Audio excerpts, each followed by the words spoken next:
Hello, everybody. We're live on Facebook Live. Welcome to Tara Marie Live. I'm coming to you from the Hangar Studios right here in New York City. We always pre-record my podcast every other week, and we broadcast the pre-record of the podcast on Facebook Live because we think that it's interesting to watch the podcast as it happens. So I'm here with the whole gang at the Hangar Studios in Midtown Manhattan. We've got Chad on the board. Chad, we can't hear you, honey. Yeah, we got Chad on the board. Hello. And once again, we have Rich joining us. Rich, say hi. Hey, We've got Rich joining us. Rich is my director, and we're working on another project, and so he's here getting some footage. You'll notice I'm alone today. And Chad, you know what I figured this looks like? What's that? Do you remember the Peanuts? Do you guys remember the Peanuts when Lucy Sure. would set up her advice booth? Do you remember? No, do you remember? Nickel for advice. Remember, she would set up her advice booth, and people would come by and ask her. You look like Lucy. That's what is that what this looks like? Because here's the thing, I've never been alone before. This was Chad's idea. Mm-hmm. This is our final show of season 2. And so Chad's idea was for me to be by myself. And what I'm actually doing is I'm talking to a listener who wrote in asking for my help. So Chad, are we ready to go with Yeah. Oh, and I want to say something. Chad, let me take a minute to say something about SiriusXM. Yeah. So you guys, I want to take a second. I was having this conversation with my listener, and I wanted to broach it with you. There's a lot of miscommunication and misunderstanding. I'm no longer on SiriusXM. If you're hearing my reruns on channel 154, they are still airing Tara Marie Live on a constant loop on a 24-hour cycle, constantly, almost constantly. You can go to channel 154 and catch an episode. But those are old reruns. What I'm doing now out of the Hangar Studios here in Midtown Manhattan is a podcast. This has nothing to do with SiriusXM, and you guys message me all the time. I got a message today from somebody on Facebook about SiriusXM. I'm not there anymore. Those are very old reruns. The last time I was in the studio for SiriusXM was February 16th of 2016. So it's been almost 2.5 years. So if you want to get new shows, you've got to subscribe to the podcast, and you do that by going to a podcast app like iTunes or any other podcast app. Google Play is something that you use if you have an Android phone. All right. So just to clear that up, I'm not on SiriusXM. Those are old reruns. I'll be dead one day, and they'll still be playing the reruns. Right? Chad, did you need anything, Richie? No. Okay. All right, you guys. So that's cleared up. Chad, does that make sense? Yeah, it makes complete sense to me. Okay. So, Chad, should we do a screen grab? How embarrassing? Yeah, go for it. Okay. Smile. Okay, does the cup look good? The cup looks good, Chatty? Yes. No, aim it toward me a little bit more. Aim the handle there. Yeah, even more. Overdo it. There you go. Perfect. That's the camera. Okay. That looked good in the shot. Ooh, you look good. That's good. Really, it looks good? I don't look stupid sitting here with Stop it.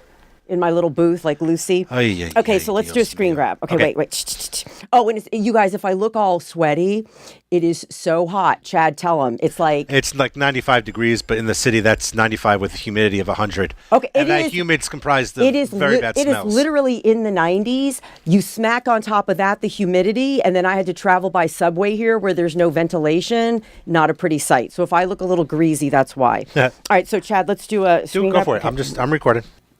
Should I just look into the camera? Yeah? Okay.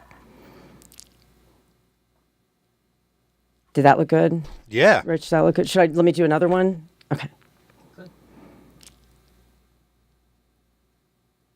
Okay, let's do that. We got it. Okay, so we've got our listener on the line. Yeah. Chad, yeah? Everything seems ready to go. Have a great show, Tara. Okay, and I'll just 3, 2, 1 it. I'll count it down for you. And you guys, listen, if you have a comment, as always, if you have a comment, because this is Facebook Live, it's happening live. I'm sitting here right now in the studio. You can put it in the comment section, and Chad, you'll keep an eye on that? I'm watching it already. And we've already gotten some thumbs up. Oh, how sweet. My sweetheart. Somebody laughed at us as well, said LOL, which is a good one. Oh, dear, my goodness gracious. Okay, you ready? One more thing. All right. There's so much to do. This is very exciting. The sound levels are good. Yeah, the sound levels are great. I can hear you perfectly. All right. So thank you, Carolyn Gomez, for saying hello, and Karina Castillo, thank you for saying hello. Oh, gracias. See, those are my listeners from SiriusXM, because when I was on SiriusXM, Rich, it was a Latino station. Oh. So it was called American Latino Radio. So all of my listeners were Latinos. Should I start, Chad? All right, let's do it. Have a great show. Here we go. In 5, 4, 3, 2. Hey, well, hello and welcome to Tara Marie Live. Thank you so much for listening. I am your host, Tara Marie Segundo, and I'm a fitness expert, a personal trainer, and a motivational strategist. And we're here in a very steamy New York City, coming to you from the Hangar Studios right here in Midtown Manhattan. Now, Tara Marie Live is a podcast about mental, emotional, physical, social, and spiritual health. And today's show will highlight just how inextricably linked these parts of us really are.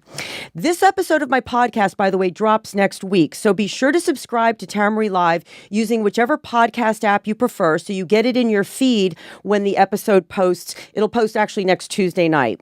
Now, today's topic for today's show is one to which I think most people listening will relate. I know that I can relate. We're talking about getting back up when you've gotten knocked down in life. I mean, like totally flattened. Life is beautiful, but parts of it are just absolutely tragic, and it can break your heart. And if you're not careful, it'll break your spirit. Now, one thing that's guaranteed in life is loss.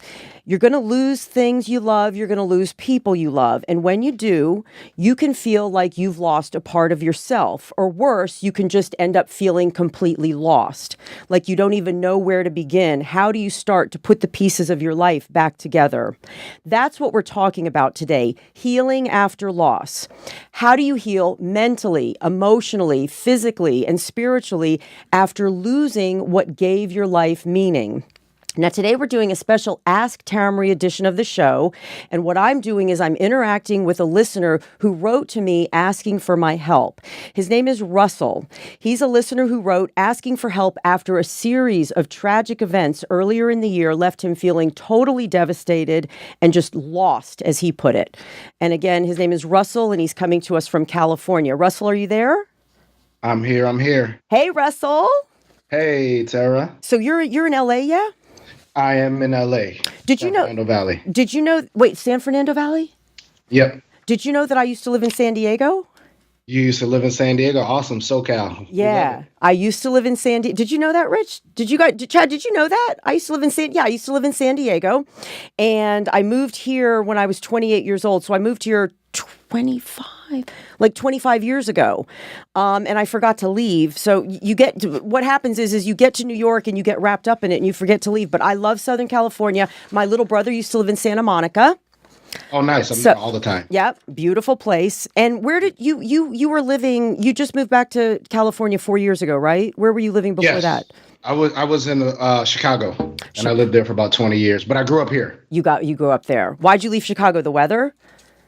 Yes, absolutely. The weather. And I had a son there. And once he was old enough to get on a plane, I decided I needed to get back to home because I have family on the West Coast. So yeah, I don't blame you, sweetie. I don't blame you. I love California, and I love my listeners out there. They're great people.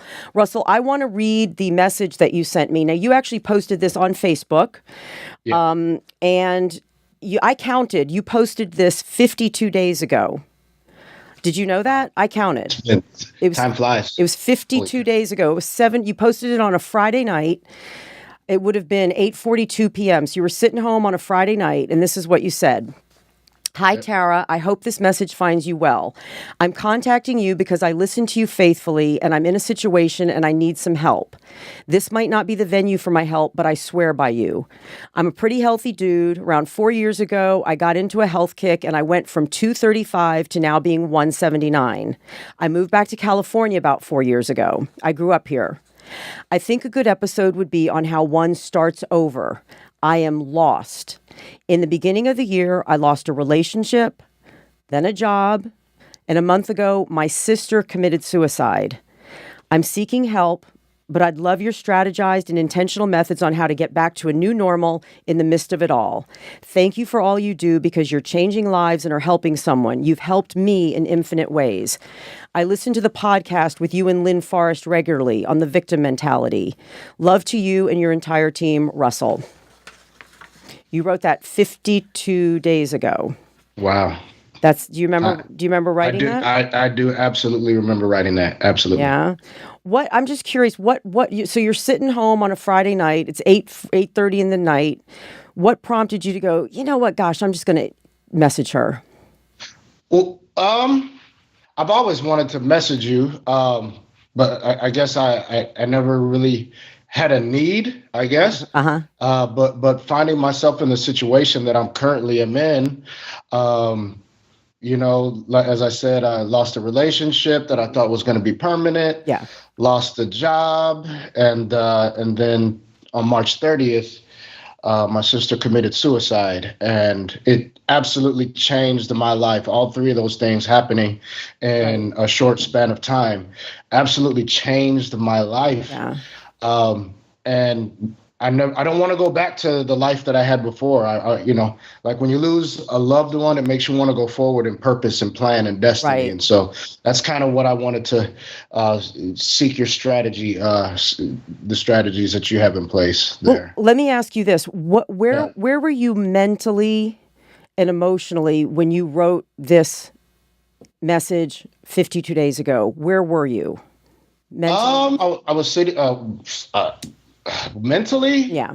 grieving, mentally grieving, and really saying to my sister, her name was Danielle, and really saying, Danielle, I'm going to live the rest of my life as my sister did. My sister, she was a person of purpose and intentionality, and she wanted something, she did it. Whatever it is that she wanted to do, she went out and did it. And so I'm like, okay, I have gifts, skills, and talents that God gave me, but I'm not really using them. I'm just getting up, going to work, coming home, going to sleep. Yeah. And I don't necessarily want to do that anymore. I want to figure out, how do I change directions? It's almost like if you were to be a teacher in the classroom, because I know that you used to teach, but it would kill you to be in a classroom right now. That's how it would be to go back to the corporate environment that I was in. And I'm really trying to move into the direction of using the gifts and skills that God gave me, to make a difference in the world and to make a living at the same time. Now, so 52 days ago when you wrote this and you said, I am lost. Yes. Do you still, 52 days later, today, sitting here now, do you still feel this way, or have you made progress at all? I've done a lot of work. I think I listen to Tony Robbins a lot. And so, he talks a lot about writing things down. And so I'm not sure exactly what I was listening to, but basically what I got from his video cast was to write down what the gifts that God gave you, write those things down. Yeah. And so I wrote those things down. And now I just don't know how to necessarily go forward and use them, at least at this stage in my life. At one time in my life, I did, because I was a preacher, been to seminary, sat in a pulpit as a youth pastor for many, many years, and I was using that as my venue. But now I'm no longer in the ministry practicing, but I still have the gift of speech and the gift of to write, Can I ask you, just out of curiosity, why did you leave the ministry? Because I went to seminary. And when you go to seminary, it absolutely, I don't want to say it destroys your faith, but it destroyed my faith as I knew it. I found out that I was lied to, at least the formal, the traditional church isn't necessarily what seminary teaches you, and I could not get back into the pulpit and preach upon something that I don't necessarily believe for myself, Yes, I do. I do get that. So hypocritical. I want to say this straight off the bat, because I want you to understand that I get you. I think everybody listening can understand the loss of a relationship. Yes. Been there, done that. I've got the t-shirt. I think everybody can understand the fear of losing a job. I imagine for you, the hard part about losing a job was the fear, right? I mean, it's just, you have a child, you have bills. Absolutely. I mean, that was probably, for you, it was probably the fear that was the worst about losing the job. People can understand the loss of a loved one to death, but only a small percentage of us can understand the loss of a loved one to death by suicide. Yes. I can. My uncle committed suicide. I don't know if I've ever said that. Did I ever say that when I was on Sirius XM? I don't know. I don't know if I did, but my uncle committed suicide. He was my godfather. He was my uncle and my godfather. He blew his brains out. Wow. And so what I'm saying to you is I am in a unique position. I really get you. Do you understand? I get you. Like, I get it. Because what I think, tell me if you agree with this. I've lost loved ones, and I've lost a loved one to suicide. When someone dies of a disease or because of a car accident, God forbid, or any other reason that someone would die, it's horrifying. It's absolutely horrifying. But when someone dies because of suicide, it creates so much. The people left behind are. You're like, wait, what? Yes. Do you know what I'm saying? Like, you're like, wait. Absolutely. Like, are you just like, wait, what did I miss? Are you kidding? What did I not see? What could I have done? What should I have said? What could I have done? I should have prevented this. Do you understand? Absolutely. Absolutely. So there's like this whole layer of guilt. So you're grieving. So like, I'm thinking my heart was breaking for you. I told Chad, that's why we decided to have only you on, because I talked to Chad about it, and I didn't want this to just be like quick in and out, step 1, 2, 3, 4, bye, have a great life, because I thought this is, you're grieving, and then layered on top of the grief is like guilt. Yes. Right? Like you feel guilty because you should have stopped it. What didn't I see? That kind of thing. Absolutely. And see, my fear is guilt keeps grief locked in. Like, grief is a process, right? You know this. If you've been in the ministry, you've counseled people before, right? Absolutely. You know what I'm going to say to you. Grief is a process, and you're supposed to move through it. The emotions are supposed to physically move through your body. You feel them moving through your body, and it's a process that you move through, and it takes a couple years. Yes. But if you have guilt layered on top of the grief, it blunts the grieving process. Do you agree with that? I definitely agree with that. Mm-hmm. Just the way that it happened, it was so traumatic. I don't even think I've gotten to the guilt phase of it yet. I'm still in, like, I see them bringing her body out of the house. I'm still there. You know. Wait. So you come home one night. You're coming home. It's March 30th. Yes. You're coming home. Did you live with her in the family home? Yes. We lived. Just me and my sister lived together. Okay. So you're coming home March 30th. You're coming home just from work or whatever you were doing, and. Okay, so I came home from work March 30th. Me and my mom and my sister, we go out to eat every Friday. Okay. For some reason, my sister didn't respond. Fast forward until the time that I get home. So I walk in the door at 5:00, and I smell this pungent smell in the house. And I was like, okay, I have a dog. The dog's in the common area of the house. If my sister was here, the dog would be with her. So I wasn't worried about my sister being here. Right. So I went into the kitchen. There's no rotten eggs. There's no rotten meat. So I just opened the windows in the house and, grabbed my laptop, sat in my backyard for like 20 minutes. Okay. And then I smelled this raw pungent smell coming out of the side of the house. And I was like, something is just not right. So I looked at I looked in the garage, and my sister's car was there. I said, oh my God, something's terribly wrong. Mm-hmm. So then I go into the bathroom, or I go into her side of the house, and in the bathroom, there's 2 notes on the door that say, Russell, do not come in here. Very toxic chemicals. Call 911, call hazmat. So my sister was an engineer, and I know if she said that meant do not come in there. Right. So I didn't. And there's the guilt. Maybe if I did, maybe I could have, saved her, because she literally got home 20 minutes before I did. I found that out later.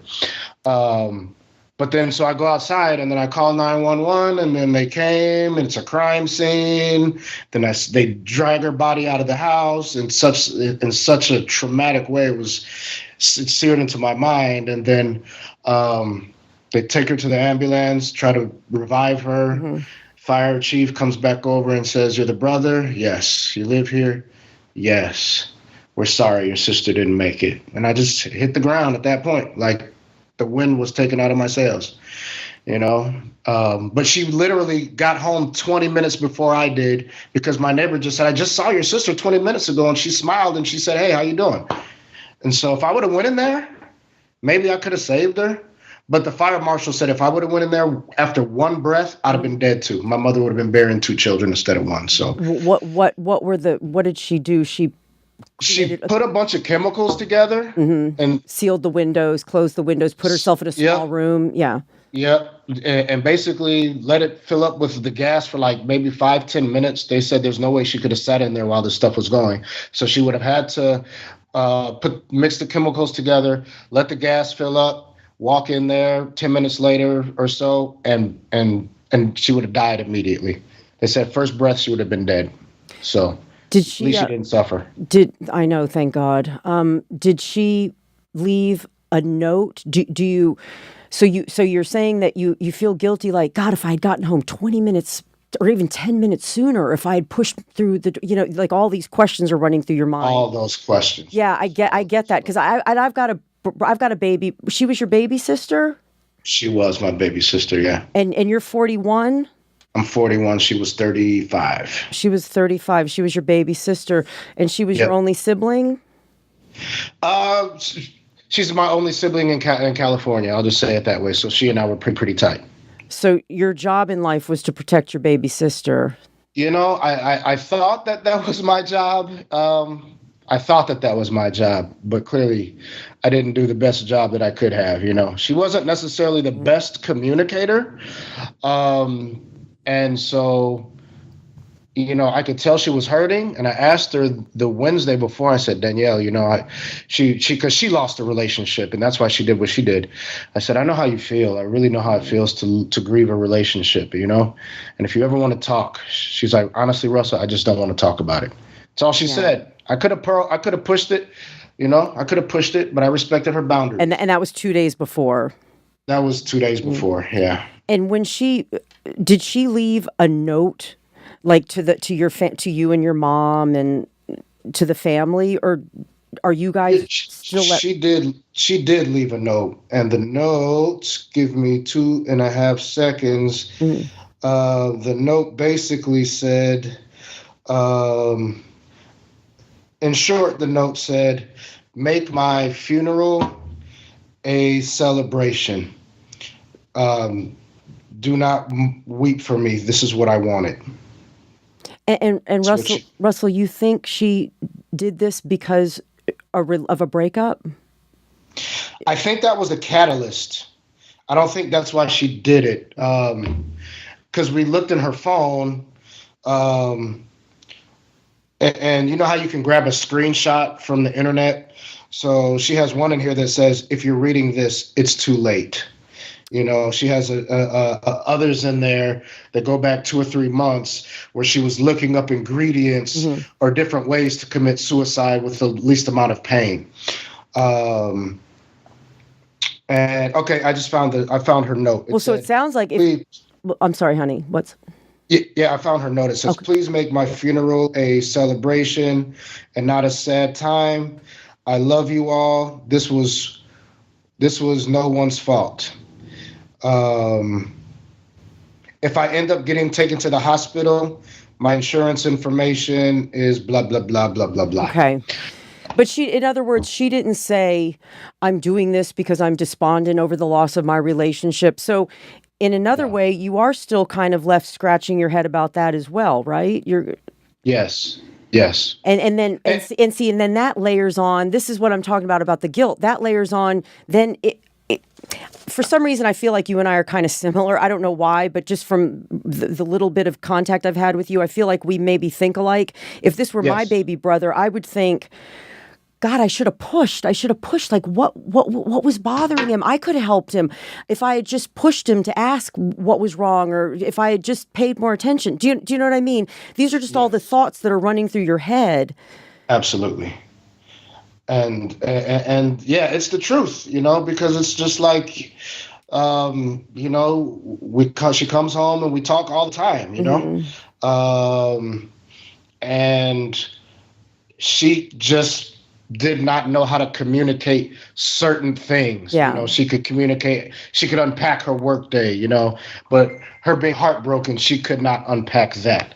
At least to me, she could not unpack that, And it's not only just communicate, it sounds like, and listen, I don't know about you, but breakups, there are days following a breakup where you feel like your life is over, and you know what I mean? Like, we've all been there, seriously. Absolutely. I mean, come on. Absolutely.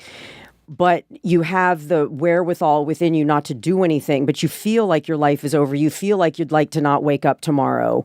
Yes. So, I mean, bless her. It just, if she didn't leave a note saying, this is why I did this, you'll only always be left to speculate. But what I don't want you to have any guilt about, because I can imagine what's running through your head. If I'd only gotten home 20 minutes sooner, or just even 10 minutes sooner, or if on Wednesday I had asked her more, if I had pressed, but see, the thing is if you do that to yourself, you're just, again, you're impeding the grieving process. Because guilt locks in grief. It just kind of locks it down and stops everything. And the worst thing that could happen to you now is if you get stuck where you are. Grief is normal. I mean, heck, my mom died in 2006. I miss her every day. Like, grief is a normal thing. And, you're going to think of her every day for the rest of your life.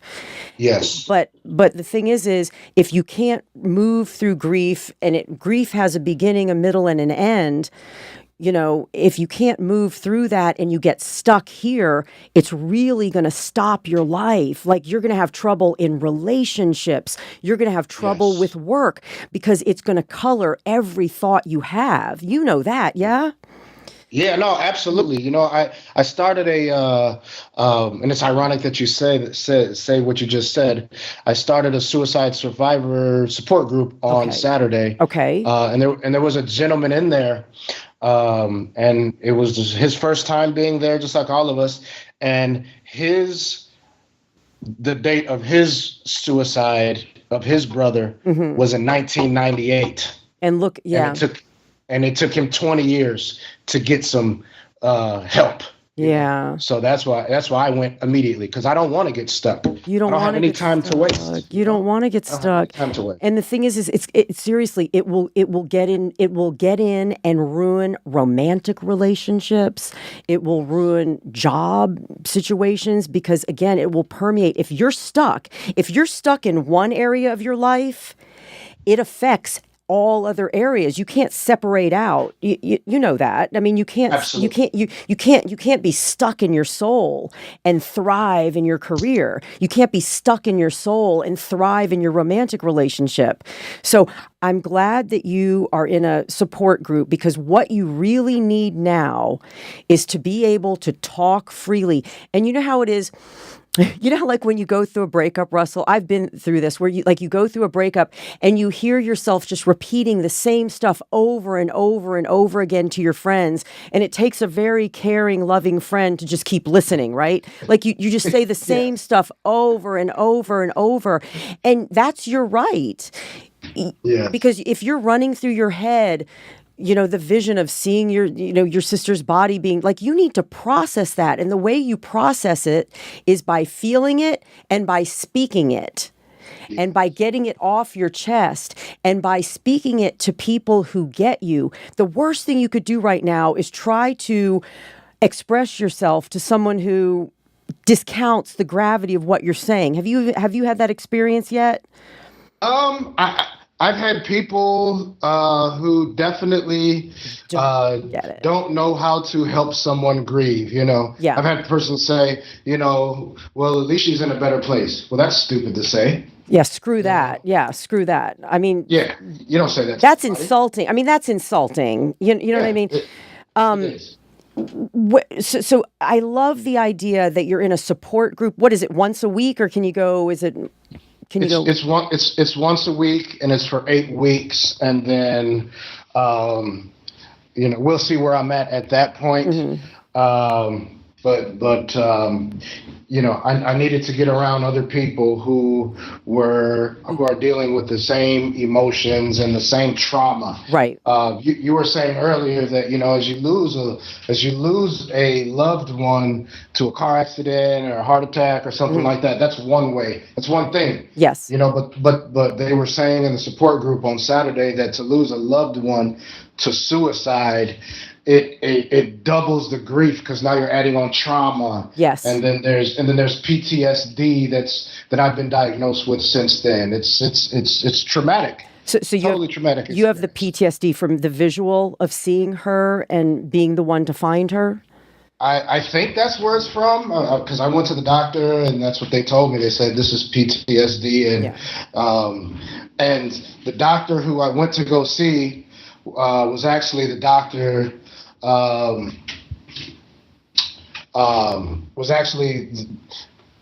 doctor knew of what happened that night. Let's just put it that way. Okay. So she was familiar with me through what occurred that night. Okay. Through the ambulance and things of that nature. But so yeah, definitely I have PTSD, anxiety. Oh my God, it's immobilizing sometimes. Right. It's like there's nothing, like anxiety attacks. You can't do anything. You're dizzy. Yeah. It's horrific. Do you feel like you have slumped into a depression? There's a difference between being sad and being in a depression. There's a huge difference. It's normal to be sad right now, but if you get stuck, it will turn into depression. That's another reason I don't want you to get stuck, because if you get stuck, you'll turn inward on yourself and it'll become depression, and there will be rage at yourself for not saving her, and again, these are all kind of you know that if you had known more, you would have done something, but you didn't know more. You did the best you could. You did the best you could with the information you had. But if you don't keep moving through this, it's going to turn into a major depression. Do you feel like you're in a depression? I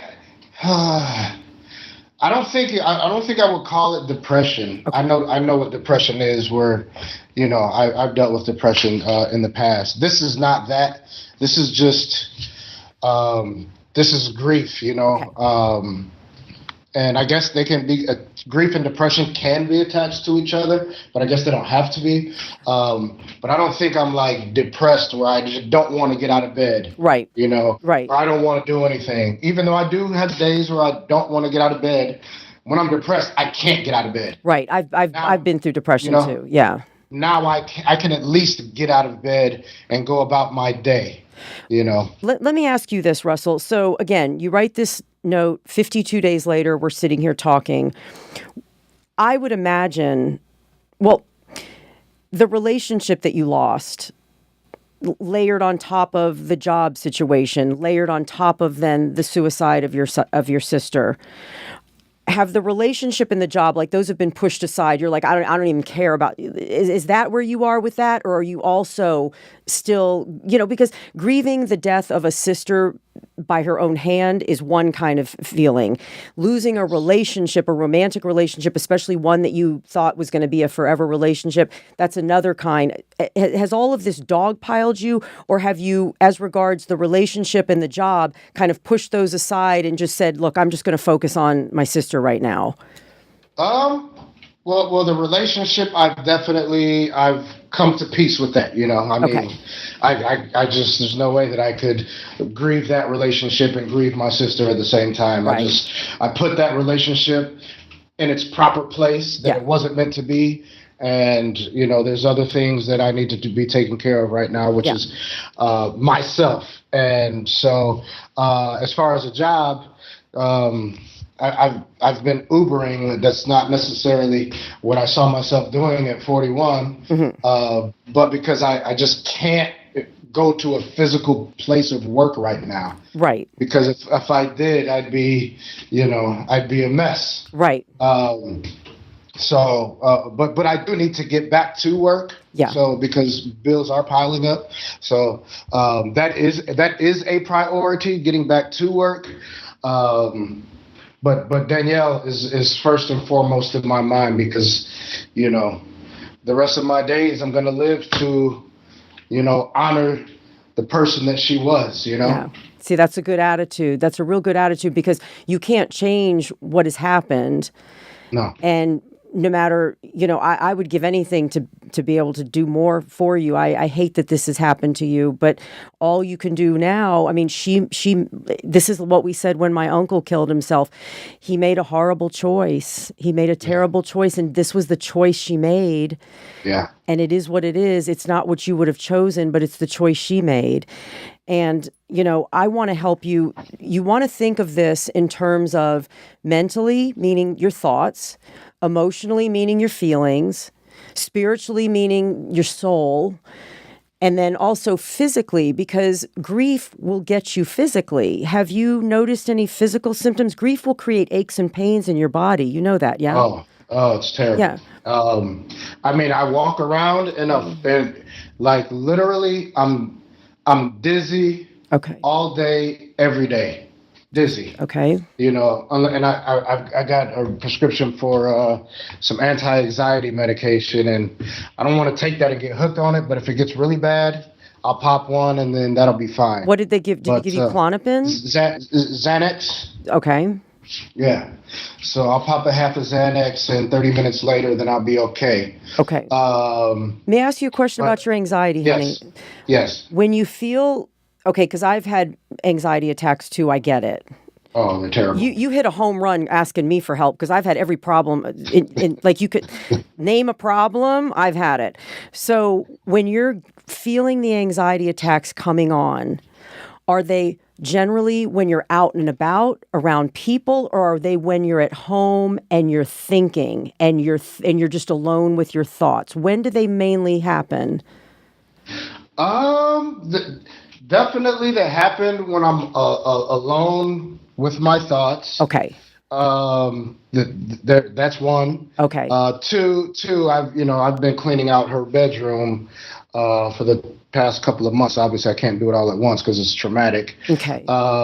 So when I'm doing stuff like that, taking care of her stuff, that drives me bonkers. Okay. And then if I hear somebody's voice that's similar to hers, it'll jump me. It's like a physical, visceral reaction that you have no control over. Right. And it just comes. And when you get an anxiety attack, do you start to, what happens? Like your heart starts to race a little bit. You kind of feel like you're breathing.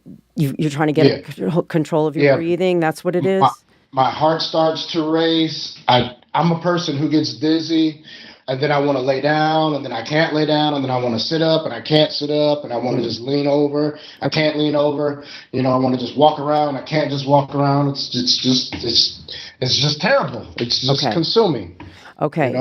So what I want you to do is, it sounds like they happen when you're alone in your own head, which means your thoughts, that's, mental, your thoughts are precipitating the anxiety attacks. And I get that because our thoughts, I think Dr. Phil says we speak at 125 to 150 words a minute, but we think 10 times faster, 1250 to 1500 words a minute. So our thoughts are controlling, and we're always thinking. Even when you don't think you're thinking, and your thoughts are a conversation that you're having with yourself. So what I would like you to do, because you can get control of these, when you feel an anxiety attack coming on, stop. You know when they're coming on. You sound very self-aware. Stop and notice what your thoughts are. What are your thoughts? Your thoughts probably go back to either the image of them bringing her body out, which you said is seared in your brain, and it's a horrible image, or they go to racing thoughts. You just feel out of control. You're having an anxiety attack because you feel out of control, right? Correct. Right. So you feel out of control. So just like your racing thoughts that you're not even probably aware of are creating the anxiety attack, you can consciously choose thoughts to calm yourself. Okay. You'll need to just literally, like if you're, again, like it's good that they happen when you're in your house, that you're not, out in public on the subway or driving on the freeway. Literally you feel it coming on because see, in order to get through this and to come out on the other side, a better version of you, you're going to have to get very intentional. You use that word when I started talking to you. You're going to have to get very intentional about everything you do. So I want you to get intentional about paying attention to your thoughts. And when the next anxiety attack is coming, stop and notice what thoughts have created it. Because if you notice what thoughts have created it, you can talk to yourself the way I would talk to you. Like, let's pretend next time you're having an anxiety attack, you were to call me and I'd say, Russell, what's going on? And you'd say, I don't know. I'm seeing pictures of them taking out my sister's body. And I'd say, okay, and what are you feeling? And you'd say, I don't know. I feel guilty. Like I should, what would I say to you? I would say to you, Russell, you know that you knew what you knew when you knew it. You did what you could do when you could do it. You know, you had no control over her choices. You just have to talk to yourself in a rational way, reminding yourself where you are, you're okay, you've done the best you can, because I think that what's happening is the anxiety and the guilt are bubbling up. Could that be happening? It could be, but I guess I want to say I don't really know because I guess I have to start asking myself those questions. What am I thinking as they're coming on? Because when they come on, they just come out of nowhere, you know? Yeah. And I'm not necessarily aware of what I'm thinking, although I am always thinking about this, always. When you say what is this? Finding her in the bathroom? Just the insurmountable task, like when your life is so intricately connected to another person, it's just like we have to clean up all of her affairs, you know. And I mean, little stuff like, okay, I got to get in touch with with Mercedes-Benz Financial, right? So it's overwhelmed. Yeah, give her car back. It's overwhelmed. You're overwhelmed. And let me guess. You're very protective of your mother too, right? Oh dear God, yeah. I am. How is my heart goes out to your mother. Can you imagine? Can you imagine losing a child? You have a child, correct? I do have a 12-year-old. Can you imagine losing a baby? Seriously.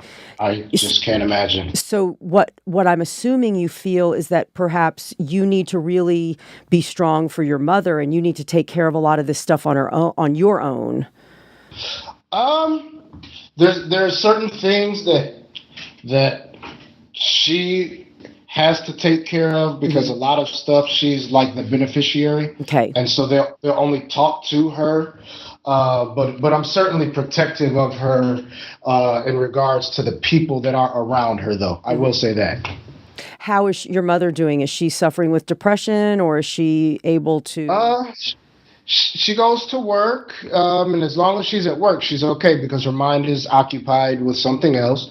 But when she comes home, she's at home, and you know she looks at pictures of Danielle all night, or watches the video that they played at the funeral. You know, so she's definitely struggling. You know, she doesn't know how to grieve around people. Okay. So she's by herself pretty much. So at least at night. Well, do you live with her? No. No, we don't. But you check on her. Oh, yeah, we talk every day. Okay. So this is what you're going to do for the anxiety attacks, because in order to understand the source of them, you're going to have to stop yourself when you feel one coming on, and it's almost going to be like an out-of-body experience. You're going to observe yourself and you're going to say, what am I feeling? What am I thinking? What thoughts are creating anxiety? And if it's overwhelm, like, oh my God, I've got to do this, I've got to do this, I've got to do this, and then I've got the picture of my sister. If it's overwhelm, and I get that, because I understand we have anxiety when we go into the future. We have depression when we pull ourselves back into the past. So the way to stay out of anxiety is to stay right here in this minute and do what we're doing. Does that make sense? Like if I sit down and I think of all the things on my to-do list, I can throw myself into an anxiety attack. So if I stay in this moment and I just stay on task, then if you pull yourself into present moment, it's hard to have anxiety because you're here now, you're safe now, you're doing what you're doing.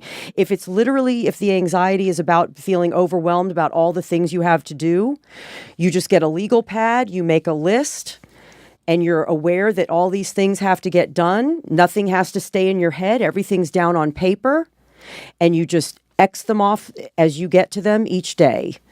If you're having anxiety because you're having visions, from PTSD, visions of your sister, finding her, things like that, you may benefit. I would think you would definitely benefit if you could get some private professional help. Can you look into seeking the help of a therapist or a psychologist, possibly somebody who specializes in grief? Yeah, I definitely, now that I'm hooked up with this group, that this nonprofit organization that I'm working with, they have grief therapists. So I'm gonna get with them definitely soon. Okay. And see if I can get some one-on-one help for sure. I would do that. Okay. I would definitely do that because there are therapists. I used to live in a building with one. There are therapists who specialize in grief. And it sounds like these therapists may have specialties in grief related to suicide, which again is a very special form. It's a very special kind of death that adds a different kind of grieving process. So where are you? Okay, so mentally that's where you are. Where are you physically? What kind of toll has this taken on your body physically? I haven't gained any weight, which I'm so surprised because I was on a pretty strict regimen with my diet. No bread, no pasta, no added sugars. I was very, very regimented. Couple of smoothies a day. That's where I was before. Now I'm just like, I'm gonna go get a burger and some fries. Yeah. I used to run 3 miles every day without fail. Prior to this happening, and I've only been to the gym 4 or 5 times since it has happened. Okay. Is that because of time or because of you just can't get yourself there psychologically? I can't get myself there psychologically. Okay. Because here's the thing. Emotions, so grief is about emotions. Emotions are energy in motion. They're supposed to move through us. And again, when emotions get stuck, it turns into depression. So there's nothing wrong with being sad as long as the sadness moves through you. Think about remember when your son was like a toddler? Yeah. And they're upset, they cry, they're done crying, they move on. Then they laugh, and if you look at a toddler, emotions move through them so naturally. They don't hang on to emotions. Right. We could stand to learn a lot from toddlers. If you're sad, you need to move that energy through you. If you're sad, you need to cry. If you're angry, you need to scream. You need to keep the energy moving. And one of the ways to keep emotions moving is to keep your body physically moving.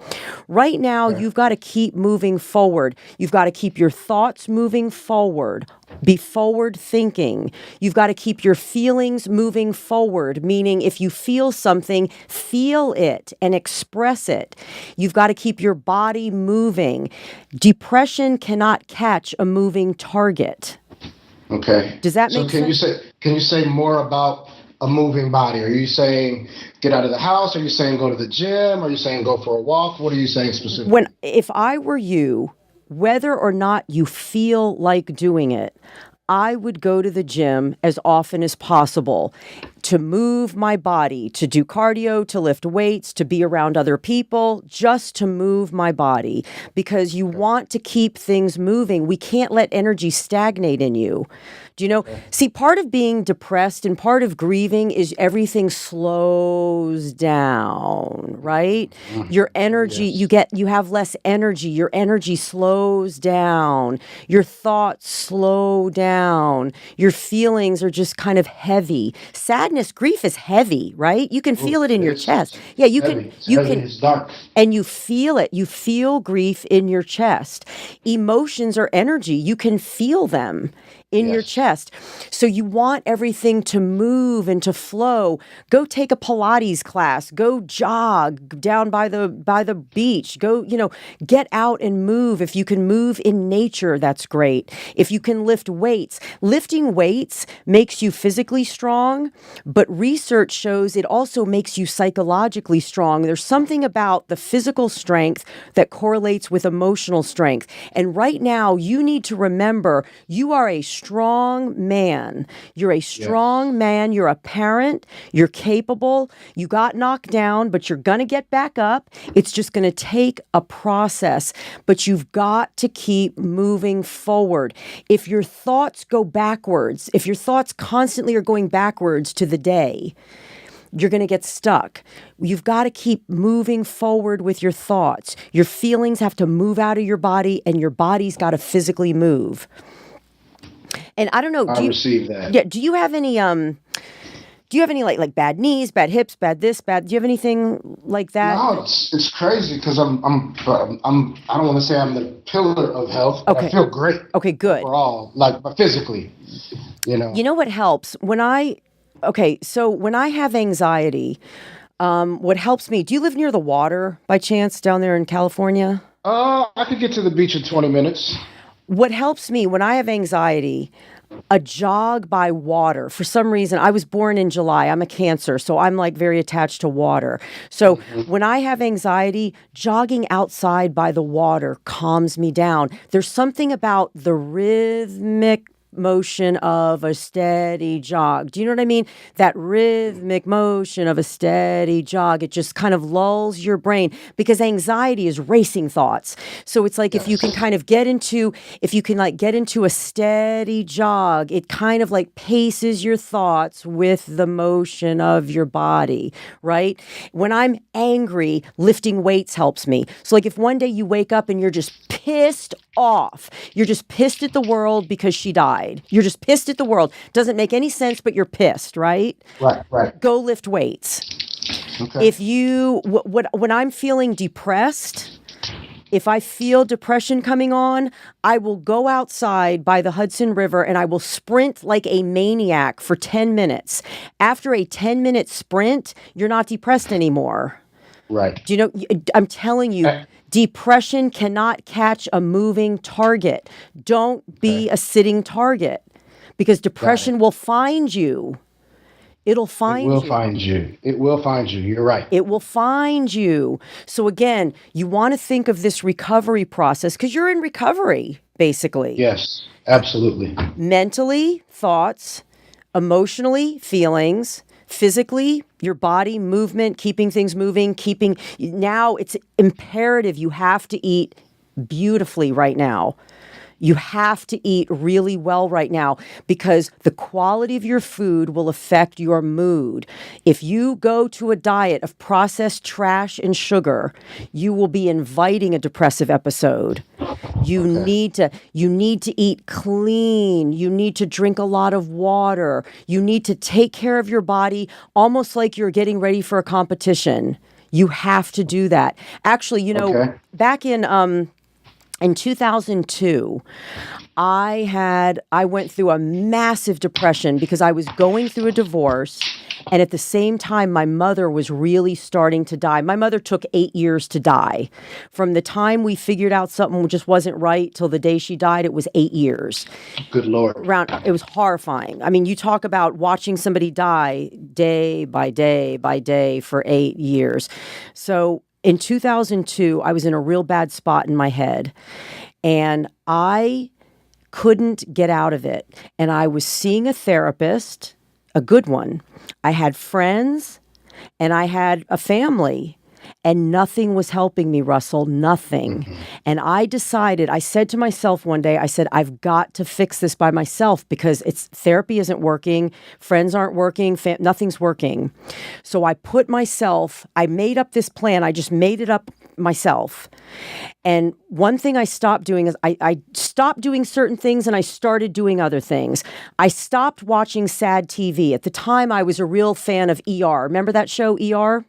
Still runs. Good show. I used to watch that show religiously. I stopped watching it because I couldn't watch a show about people dying in a hospital. I had my own mother dying. I couldn't watch it. That was a trigger for you, is what you're saying. I couldn't. I couldn't watch. I don't need drama because my life is a drama. I'm going through a divorce and my mother is dying. Like, why do I need to come? So what I did was I stopped watching sad TV or dramatic TV, and I started watching I started watching reruns of Three's Company. I started watching Leave It to Beaver. I started watching Andy Griffith with Aunt Bee, and I started doing certain things. I just needed to escape. And I figure some people escape by drinking or smoking or taking drugs. I would watch silly TV shows that made me laugh out loud. They were just so stupid. I forced myself every day to go to the gym. And every day I would pick out the cutest outfit I could put together and I would walk to the gym. And most days I'd be crying on my way to the gym because I was sad all the time. I was sad all the time, Russell. I'd wake up sad. I'd be sad all day. I'd cry myself to sleep and then I would dream sad dreams. It was horrible. It was horrible. And my rule for myself was I was not only going to go to the gym, but every day at the gym, when I was at the gym, I was going to act happy. I acted happy. I forced myself to talk to people. How are you? To be interested in other people. How are you? To think about other people, to ask how are you and to listen. I forced myself to smile. I forced myself to stand up straight and adopt a posture of a happy person. I acted the way I wished I could feel. And after a while, I started to kind of feel that way. Do you understand? I started to act. I stood up straight. The way your posture, when you're depressed, you kind of cave in on your chest like you're protecting your heart, right? Yes. I would make myself stand up straight. I would lift weights. I would wear a cute outfit. It was all a big act. But after a while doing that, I actually started to feel better. And I would leave the gym and I'd feel better about my life. And of course, I'd go back to my life and it was still hard and it was still sad. But I had that little respite every day for 2 hours. Do you understand? I had to, and I would be really in touch with what I was feeling. If you're feeling something, feel it. The worst thing you can do, I think, is to feel something and stuff it down. Unless you're in public and you absolutely can't, you can't emote. If you feel something, feel it and express it because you've got to get it out of your body or it's going to turn into disease. Yes. Grief becomes disease. I don't know if you're aware of this. You probably have heard us talking about this if you listen to all the Sirius XM shows. But grief in Chinese medicine correlates with the lungs. And a lot of times people who are grieving get like a chest cold or they get something in their chest. They get because their lungs get sick. If you're grieving, your lungs, you have to let grief out or it will turn into disease. It'll turn into a cold or it'll turn into a backache or it'll turn into a muscle ache or you'll injure yourself because your body will be weak. Something happening? Oh, no, I'm listening to you. It sounds like you're making a smoothie there, Russell. Oh, no, I'm not. Sorry about that. So I want you to keep things moving physically, mentally, emotionally, and spiritually. Where are you spiritually? A lot of times when people go through things like this, they decide God doesn't exist. How could God exist? How if he didn't save Danielle? Where are you emotionally? You said emotionally or spiritually? Spiritually, but it kind of ties in. Yeah. Okay. Yeah. So spiritually, I'm like, being a person who's been to seminary, who's, been a person of the cloth. I don't want to say I'm beyond that. But I'm more into, I'm more spiritual than religious. Yeah. I don't necessarily say fix it Jesus because that doesn't work. But I may ask my sister for some help. Yeah. I may ask the angels for some help. And I know that God is not coming. So I know that I'm going to have to do this myself. So that's where I'm confused spiritually, because half of the half of spirituality says that there are other beings and entities out there working, conspiring on your behalf, and the other half of it is, well, nobody's coming, and you have to do this all by yourself. You know what I mean? So I'm stuck there. You know what I believe? Well, I'm a Christian. I believe in God, and I believe that God hears your prayers, and I believe that God. Chad, are we okay with audio? What's going on? Yeah, so the Facebook Live people get to hear the radio show being made. We'll edit this out for the podcast. Okay. But it sounds like there's a loose wire behind you or something. Oh, behind me? Yeah. Russell, can you hear me? I hear you loud and clear. Okay, hang on, So let's hold it right there.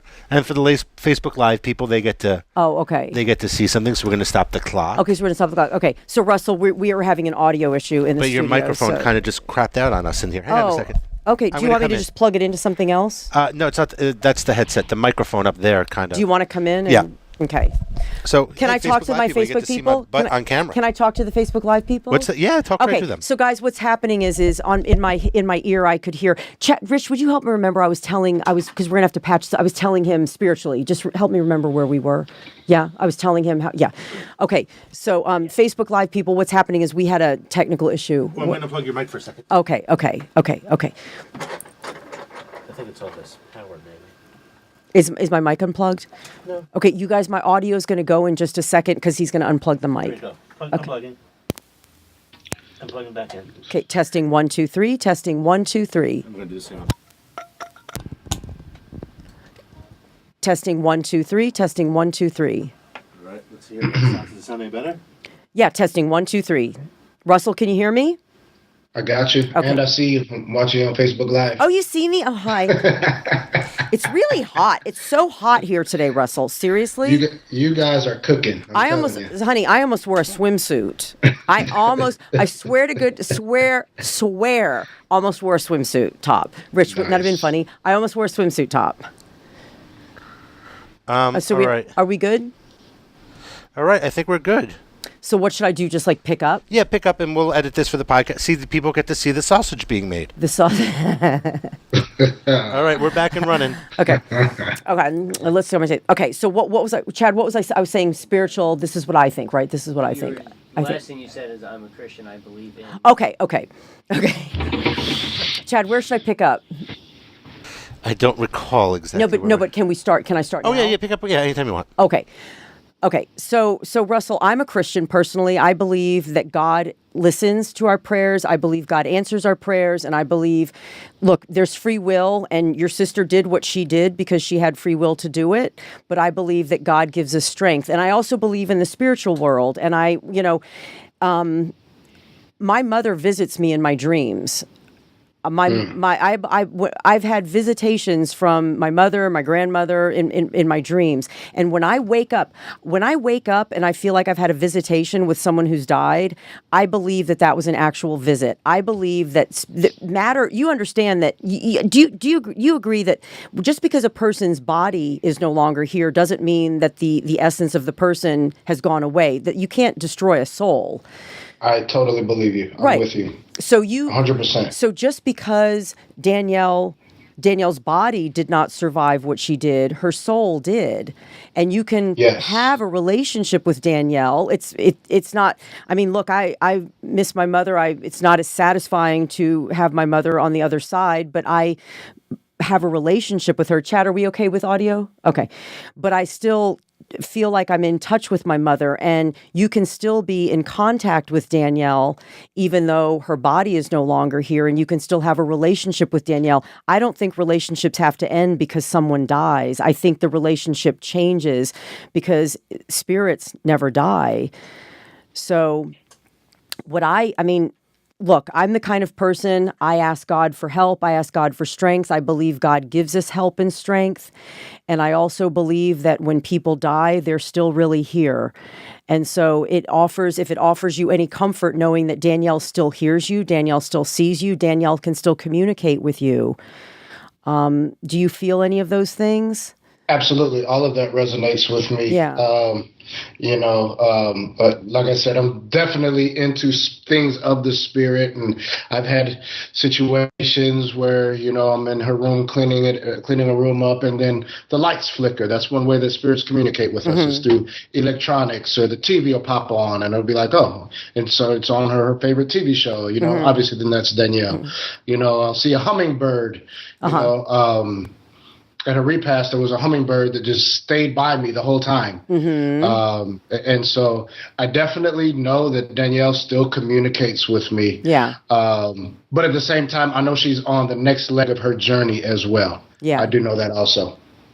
So where are you now? If this were like a home run session, what would I give you that would leave you feeling like, wow, okay, great. This is, oh, and before you answer that, I do want to say one thing, and I suspect the grief counselors will bring this up, but this is just one thing I want you to know, because it's something that I've applied in my life.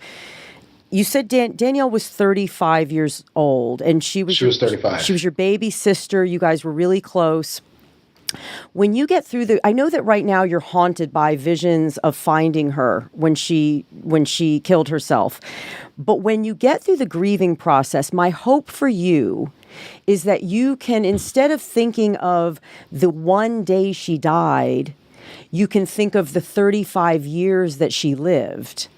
Do you understand? Because absolutely. I think the mistake a lot of people make is they focus, once someone dies, everything's about the day she died, her death, her suicide.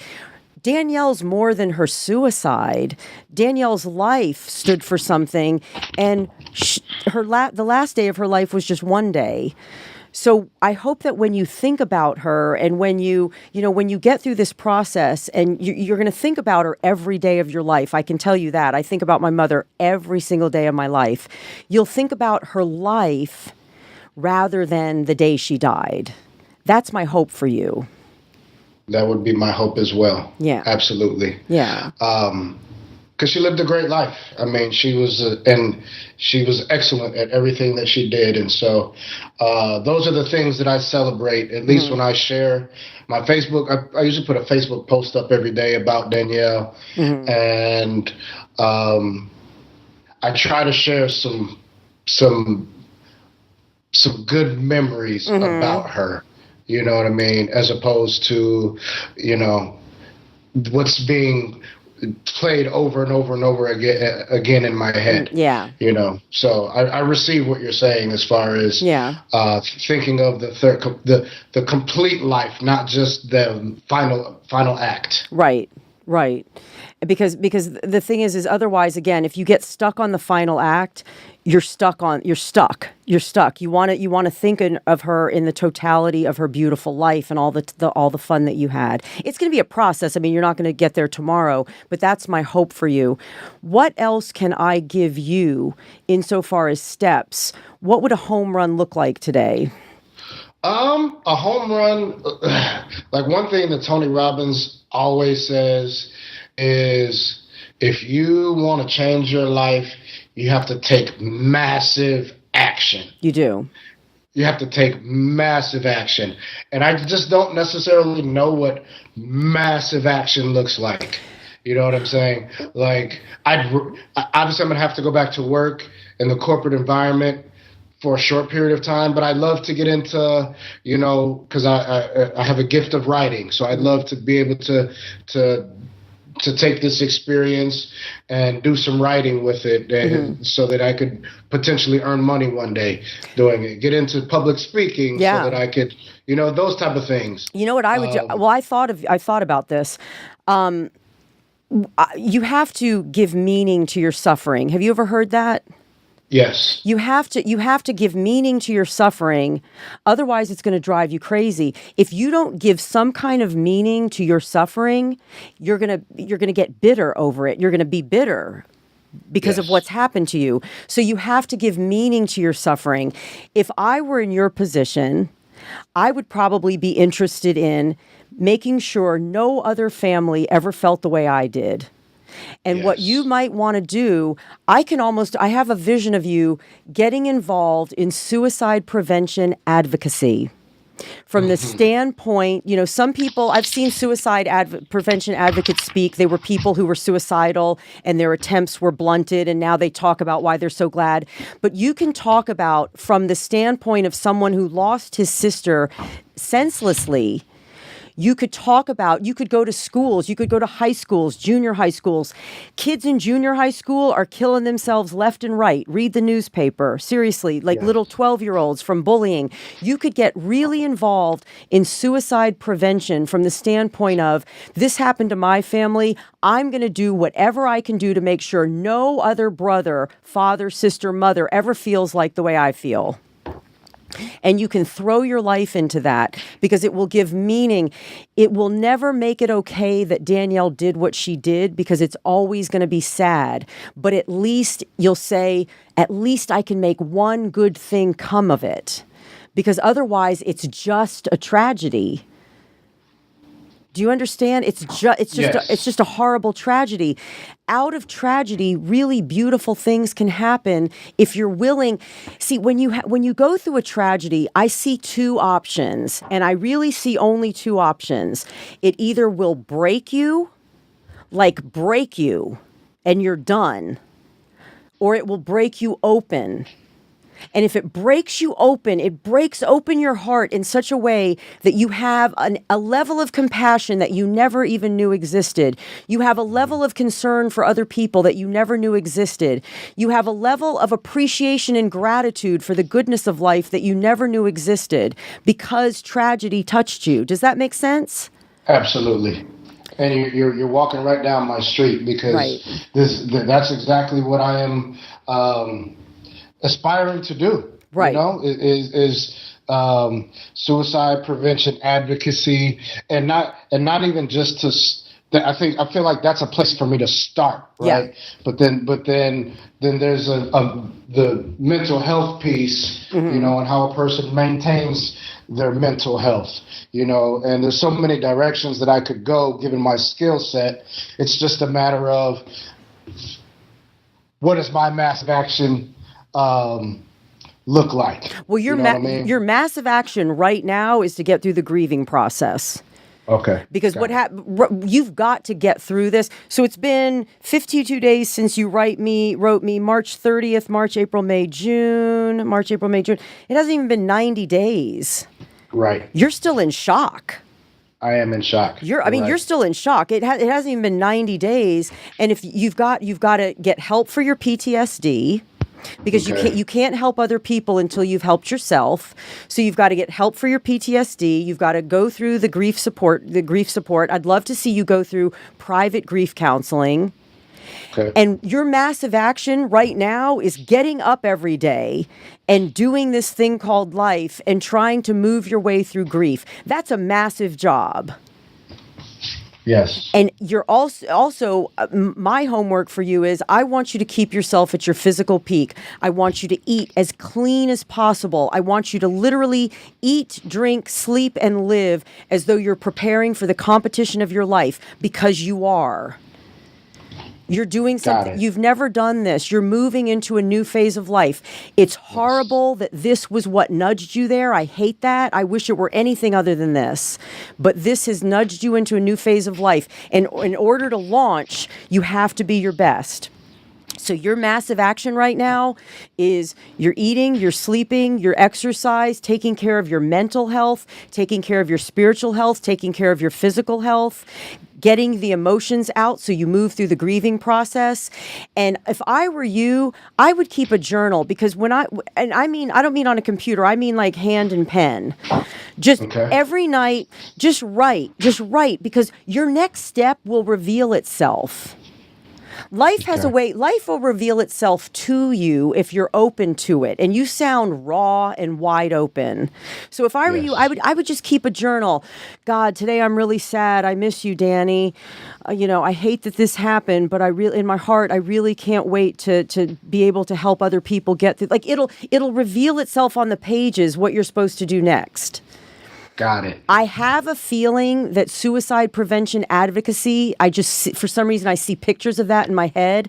I'm very visual. I can see you doing that because, and your message is this, because you'll go talk to, looking, if Danielle understood how much pain she was going to cause you and cause your mother, I think she might have not done this.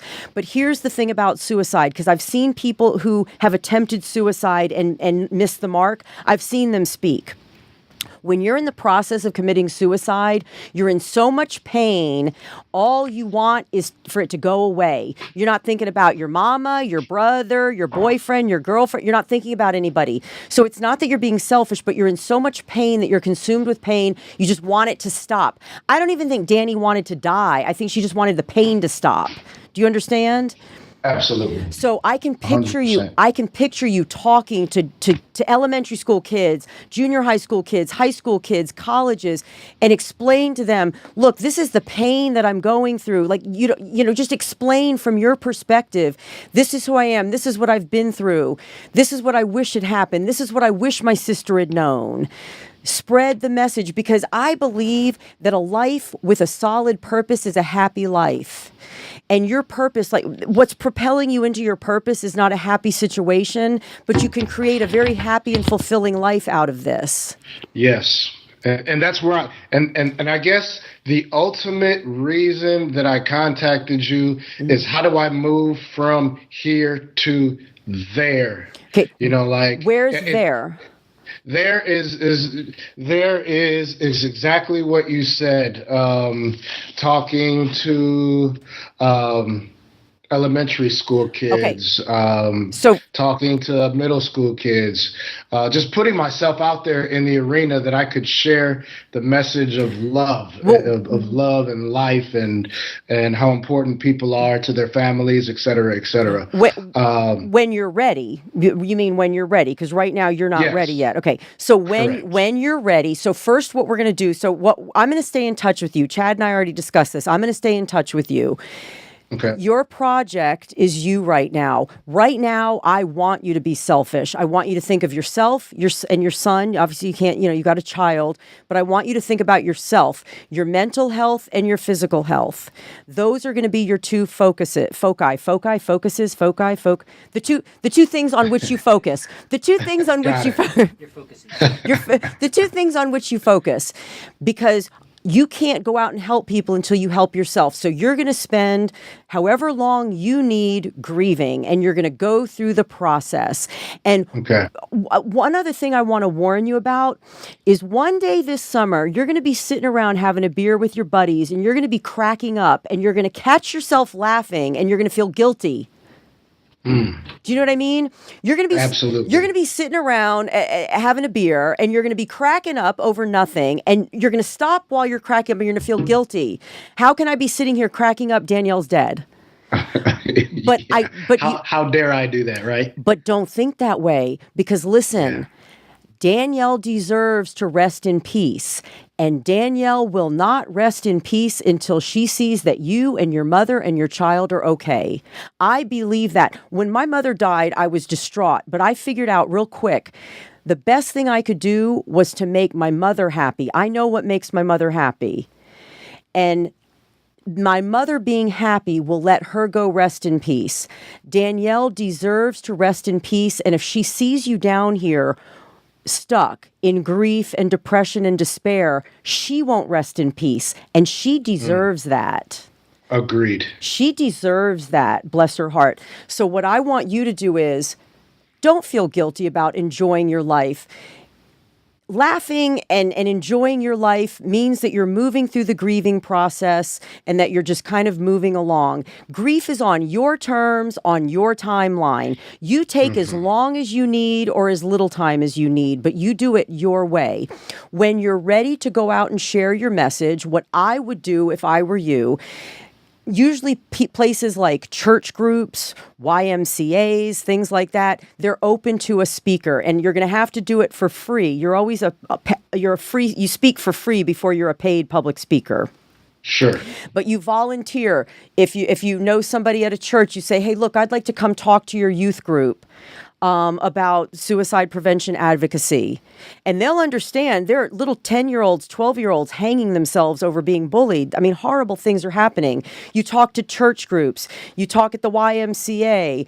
Maybe if you know somebody at an elementary school, you say, I'd like to give a free assembly.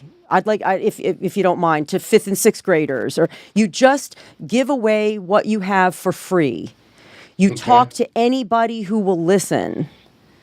And there are places who would love a church group, who would love, or, like a homeless shelter. There are places who would love to have a free speaker come. But you go out and you just tell your story. That's all you want to do is tell your story. Everybody's story has power, and your story has a message, and it will help other people. And by doing that, you will have Danielle continue to live through the story. Does that make sense? It does make sense. And you're speaking to exactly what I'm trying to do, is to live my life and to honor her. Yep. Through my decisions that I make. Obviously, I have to live for myself, but she has given me purpose, plan, and a direction towards which to move. Yeah. For the long term. And it's not the way you would. I mean, look, in an ideal world, you would get this without her having done what she did. Correct. But she did what she did. She made the decision. Life is what it is. And so again, you're just going to keep moving forward. What I want your mentality to be is forward motion, because I believe you've got to keep moving forward.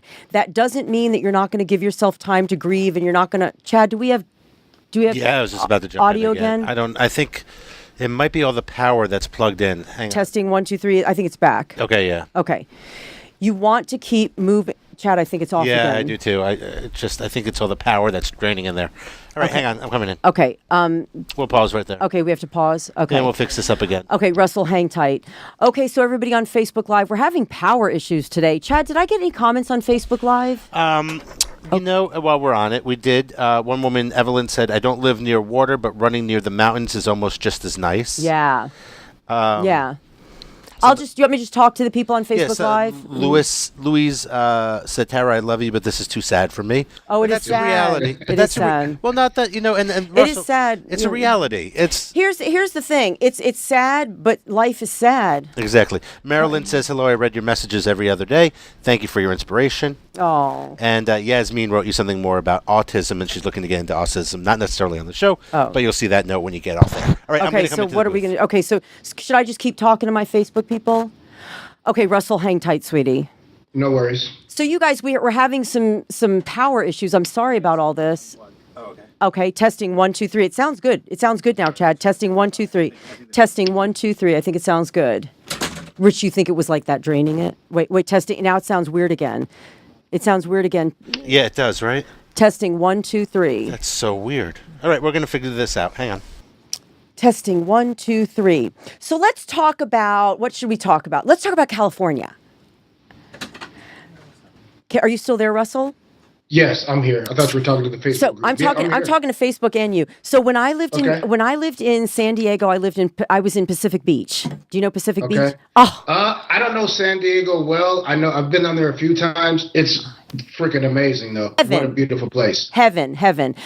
It is. When I die, if I don't get into heaven, which is based on some of the things I've done, it's 50-50.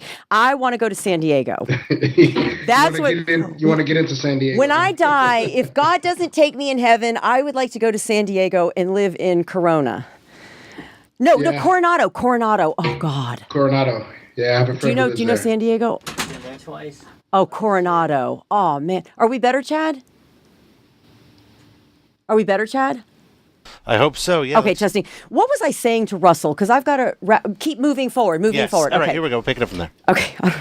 All right. So Russell, so your homework is we're back on the podcast. You're gonna keep moving forward. I need you to have a forward moving mentality. You're even gonna keep moving forward in your grief, because right now your grief is your big, like you're looking for your big thing that Tony Robbins is asking you to do. It's to have the guts, to have the courage to grieve. Because I know people, this may sound foreign to you because you sound like you're really in touch with yourself, but I know people, especially men, who don't want to grieve because it sucks, right? Yes. They don't want to grieve. I know a guy whose mother died almost 3 years ago, and he doesn't want to grieve, and it has put the kibosh on his entire life. He's just stuck. He doesn't want to. And the thing about grief, here's the thing about grief. It's horrible. You have to go through it. It's like you have to go through it. You can't go around it. You can't jump over it. You can't skip it. But you do it, and if you do it right, you do it only once. That's it. You only have to do it once. So do it right. Do it the way you want to do it. Just keep moving through it. If one day you feel like sitting on the couch and just curling up in a ball and crying all day, do it. Just make sure one day doesn't turn into a month. Do you know what I mean? Yes. Yeah, you have to honor your feelings. You can't force yourself. You have to honor what you're feeling, because things are going to hit you. What'll happen is you'll be going along just fine, and then something will happen, and you'll be a ball, you'll be a mess for a day or two. That's just part of it, because grief isn't like a straight forward moving line. You go forward, then you go back 2 steps, then you go forward 10 steps, back 6 steps. That you just, you kind of move your way through it. Meanwhile, you're going to be physically moving, because I want you to keep your body physically moving. Get in the best shape of your life. Get in the best shape of your life. Because here's another thing that I found when I was going through my situation. It gave me something to focus on. Focusing on, what I was doing at the gym. It just pulled my focus away from my life for a little while each day. Get in the best shape of your life. Get into real intense strength training. Get into intense, really diet well. Make this a project, and really keep in mind that you want to journal your feelings, because what'll happen is you'll reveal to yourself what your next step would be and when you're ready for it. And keep yourself in the presence of people who get you. If you feel like someone isn't getting you, just politely stop expressing yourself, because the worst thing that could happen is have someone make you feel like you don't have a right to your feelings. Does that make sense?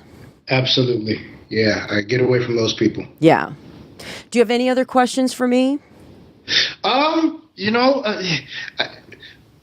heard, I was watching YouTube yesterday, and I was listening to this guy named Bob Proctor, and he gave the definition of discipline, which is to give oneself.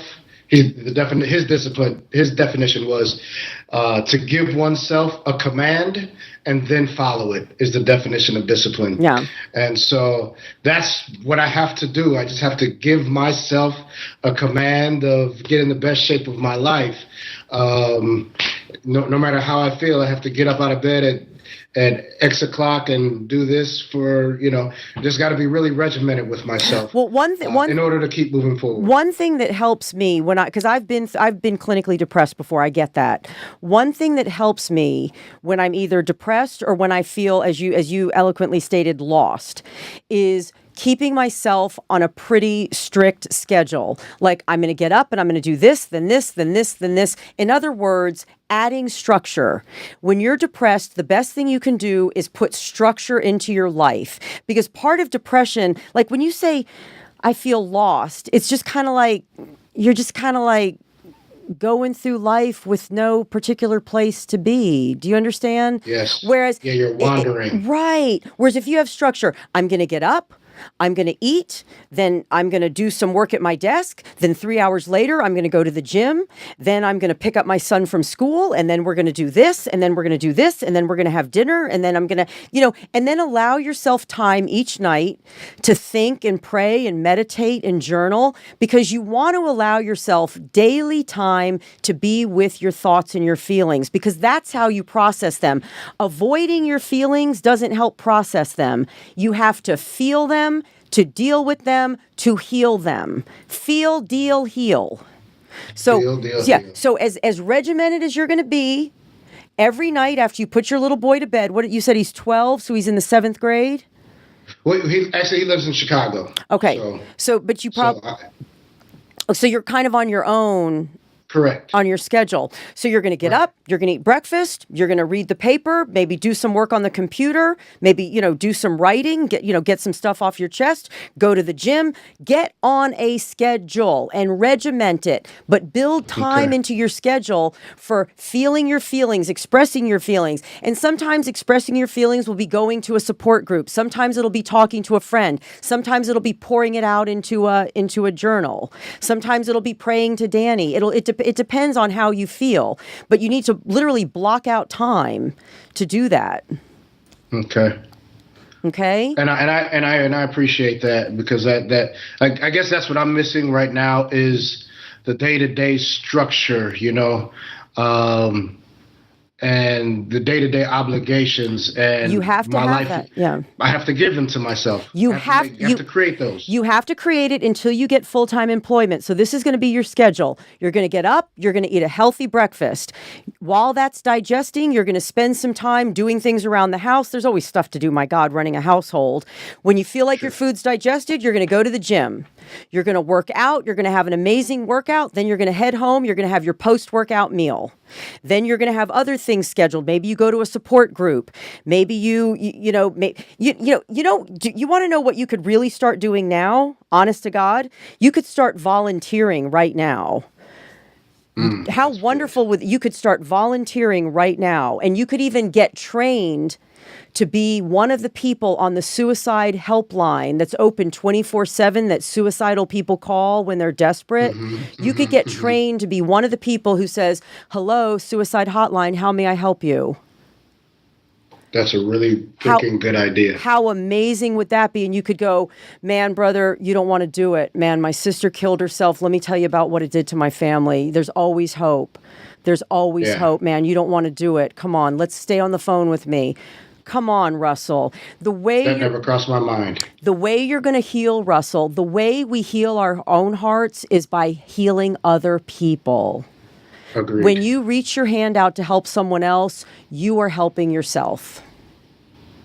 And you don't have to, you can start doing that right now. You don't have to wait till you've gone through the grieving process and you've lined up, where am I going to speak? You can call a place and say, "Look, I want to get some training. I want to be one of the people who picks up that phone on Christmas Eve at midnight." That's a really good idea. And I'm going to do that. You should. Because I'm definitely going to do that. Listen to me. There's no better person to speak to from the heart than someone who has been through it. One of the reasons I talk about the things I talk about is because I've been through them. It's hard for me to talk about things I've never experienced, but you've experienced this. I hate that you've experienced it. I would give anything if I could change it for you. But now that you have, what are you going to do about it? That's always the big question in life. Life is not under our control, but what are you going to do about it? That's the one thing. That's the only thing you can control. What am I going to do about this? Yeah. I feel like I heard in an interview that you were in a podcast. I forgot who it was, but one of your guests who wrote a book. I think she wrote the book 12 Steps for Living or something.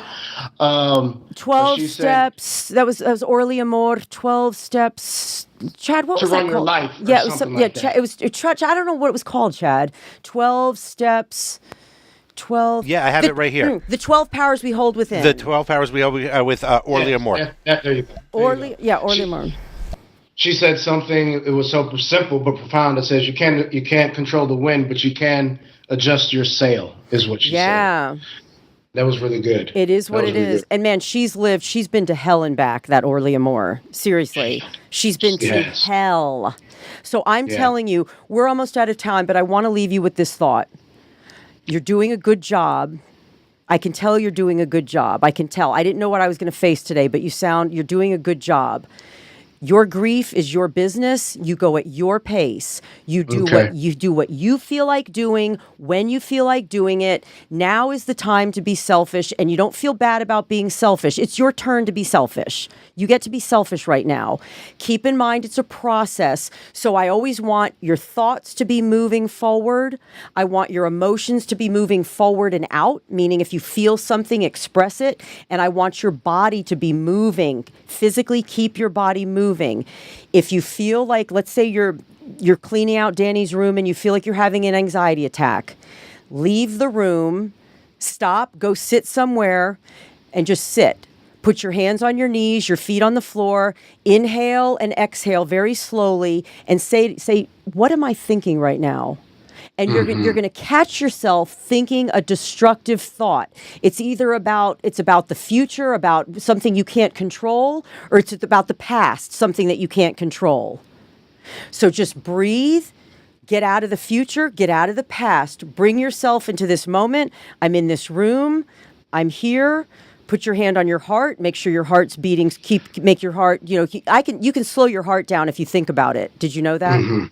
Bring your heart rate down. Inhale and exhale. Again, you can figure out what thoughts are causing the anxiety attacks by checking in with yourself when one is coming on. Bring yourself into the present moment. And if you need to, stop doing what you're doing for the afternoon. If that was causing you anxiety, just wait. Wait till maybe a friend can come over and help you out with that. Maybe today's not the day to clean out Danny's stuff. Do you understand? I got it. Makes sense. I want you every day to wake up and have a goal. Every night when you go to bed, you're going to have a goal for the next day. It's not going to it's not going to be a big thing, but it's going to be a goal. Okay, I'm going to do this, I'm going to do this, I'm going to do this. When you go to bed at night, I want you to have a picture in your mind of what tomorrow's schedule is going to look like. And I want you to keep yourself on a schedule. Okay? Got it. And promise me you will look into becoming a volunteer on a suicide hotline, because I can hear it in my head now. I can picture the conversation. You going, dude, don't do it. Man, stay on the phone with me. Don't do it. You don't want to do it. Talk to me. What's the problem? Like, I can hear it in my head. Absolutely. You have my word. Okay. I'll do those two things. Actually tonight I'm gonna write out, a schedule for tomorrow. An agenda. I'll write it out. And it needs to be every day. Every day. Yes. And every day, you're going to schedule in time to get in touch with your feelings, because whether it's praying, talking to a friend, journaling, you've got to get it out. I don't want grief to turn into any kind of disease, because if it gets stuck, I think disease is just stuck emotion. It's just stuck energy. It needs to get out, okay? Yeah, and listen, absolutely. I'm gonna keep in touch with you, okay? This isn't the only conversation we're gonna have. I appreciate that, Tara. Okay. All right, and I wish you all the best. Thank you so much for your time and the direction that you've provided. I really appreciate it. Thank you, honey. God bless you. Bless you too. Thank you. Bye-bye. All right, Chad. Yeah. Are we okay? So I want to talk to my peeps. Do it. Okay, talk to my peeps. Okay, so we only have like 4 more minutes, so I'm going to have to talk quickly. Listen, did I say at the top of the show that this was the last show of season 2? I don't remember. I don't even, did I, Chad? Yes, you did. Yeah. Okay, so this is the last show of season 2, but I'm not disappearing. I'm going to be on Facebook. Rich and I are going to be doing some on-site specials. This is just the last podcast of season 2, and knowing me, something will happen and I'll be back this summer for some special. But for now, this is the last podcast of season 2. So I just want to leave you with some final thoughts, similar to what we were talking about with Russell.